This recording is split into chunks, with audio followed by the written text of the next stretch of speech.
Assalamualaikum warahmatullahi wabarakatuh. Halo teman-teman, apa kabar? Terima kasih telah mampir di Tongkrongan Horor. Dan buat kalian yang baru datang, selamat datang di Tongkrongan Horor, di mana gua akan selalu menceritakan kisah-kisah horor kepada kalian. Dan untuk hari ini, gua akan menceritakan kisah penampakan hantu penghuni bengkel. Sebelum lanjut ke ceritanya teman-teman, jangan lupa siapkan cemilan kalian, atur nafas kalian, ambil posisi yang sempurna, dan tanpa banyak bacot langsung aja ini dia ceritanya.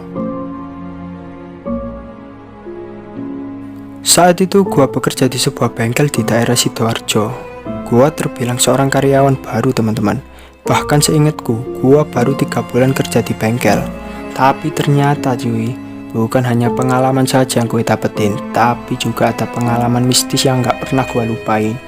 Oke, pada hari itu bengkel lagi sepi garapan teman-teman, dan gue pun hanya duduk bermalas-malasan sambil mengobrol santai dengan teman gue. Apalagi didukung dengan suasana yang lagi mendung. Tapi saat gue udah ngerasa ngantuk, tiba-tiba gue tersadar saat ada sebuah mobil masuk ke area bengkel. Saat gue lihat, gue sempet kaget karena mobil yang datang itu mobil ambulan. Semua pegawai seperti nggak mau untuk menservisnya cuy, dan langsung berpencar seolah-olah ada kegiatan gitu cuy. Nah sialnya bosku ngeliat gua, dan pada akhirnya gua lah yang akhirnya disuruh untuk menservis mobil ambulan itu.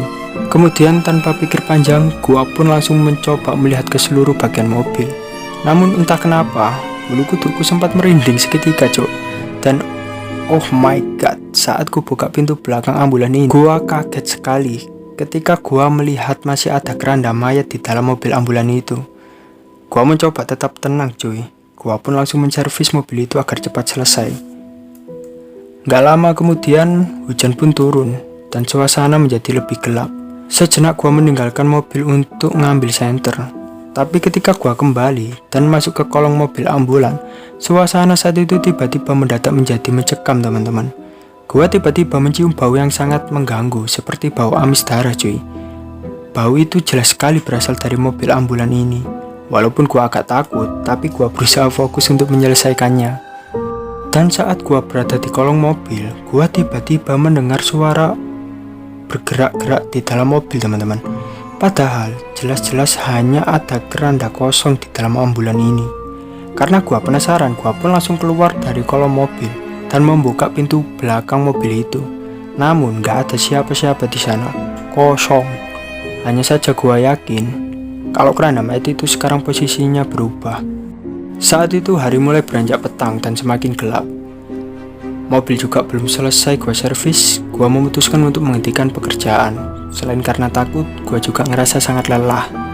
Lagi pula gua memang selalu tidur di bengkel, jadi udah terbiasa melanjutkan besok pagi. Waktu itu gua meminta temanku untuk menemani gua tidur di bengkel. Namun gak seperti biasanya cuy.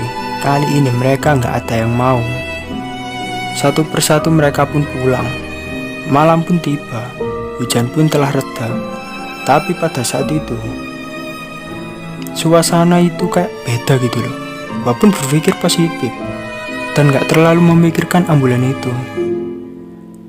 Jam menunjukkan pukul 10 malam dan akhirnya gua memutuskan untuk tidur. Waktu gua tertidur, tiba-tiba gua terbangun ketika dengar suara di dalam bengkel. Kukira pencuri. Gua pun ngambil linggis dan bersiap untuk hajar tuh pencuri. Lalu saat gua membuka pintu kamar dan melihat area bengkel, gua ngelihat jam menunjukkan jam 2 dini hari. Gua pun berbalik ke kamar dan entah ini nyata atau imajinasiku saja, gua mendengar suara seorang wanita tertawa kecil cuy. Lalu gua berbalik dan melihat ke arah bengkel, namun tetap gak ada siapa-siapa cuy. Sampai akhirnya di dalam mobil ambulan itu gua ngelihat seperti ada seorang. Namun karena gelap, jadi gak begitu jelas.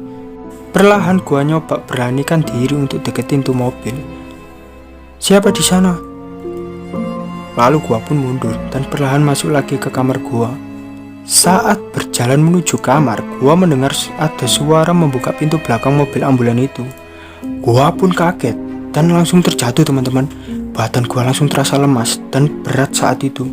Ketika gua melihat pintu belakang mobil ambulan, itu terlihat sepasang kaki turun dari pintu belakang mobil.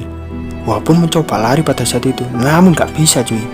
Dan tak lama kemudian, di ambulan itu penuh dengan asap berwarna putih dan lama-lama membentuk sebuah sosok, teman-teman. Saat aku perhatikan dengan jelas, sosok itu ternyata seorang perempuan dengan wajahnya yang rusak banget cuy.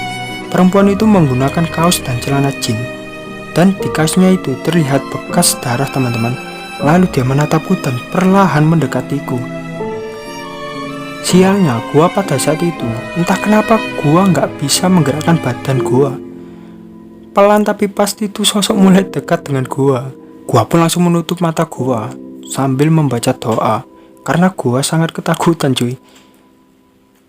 Kemudian yang bikin gua hampir pingsan, teman-teman, gua merasakan ada tangan dingin yang megang pergelangan kaki gua cuy. Gua pun langsung teriak sekeras-kerasnya cuy, tanpa berani membuka mata gua. Pelan-pelan tangan dingin itu naik ke atas kaki. Lalu pada saat gua buka mata, wajah hancur penuh darah tuh perempuan cuma beberapa inci di depan muka gua cuy. Lu bayangin dah gimana rasanya.